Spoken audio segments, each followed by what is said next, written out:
আজকে দেখব কেজি পার ঘনমিটার থেকে কিভাবে পাউন্ড পার ফিট কিউবে নেওয়া যায়। তাহলে আমরা জানি পানির একক ওজন 1000 কেজি পার ঘনমিটার। এই যে পার মানে ভাগ, ঘনমিটার ঘনমিটার। এরপরে 1000 কেজি, কেজি মানে আমরা জানি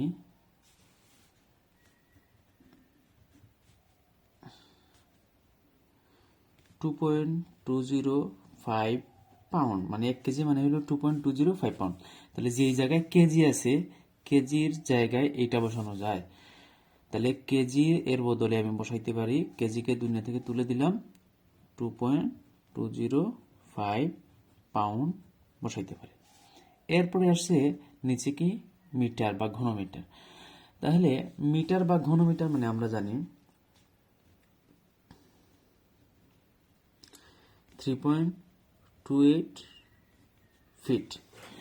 তাহলে যে জায়গায় মিটার আছে, 1 মিটার মানে 3.28 ফিট, আমরা মুখস্থ জানি। তাহলে মিটারের জায়গায় লেখা যায় 3.28 ফিট। যেহেতু এর উপরে কিউব আছে, তাহলে এর উপরে কিউব দিয়ে দিতে হবে। এটা যদি আমরা এখন ক্যালকুলেশন করি ক্যালকুলেটরের মাধ্যমে, তাহলে আসবে 490 পাউন্ড পার ফিট কিউব। কারণ এই ভাগ মানেই তো পার পার ফিট কিউব। এইভাবে আমরা মিটার থেকে কেজি পার ঘনমিটার থেকে পাউন্ড পার ফিট কিউবে যেতে পারে।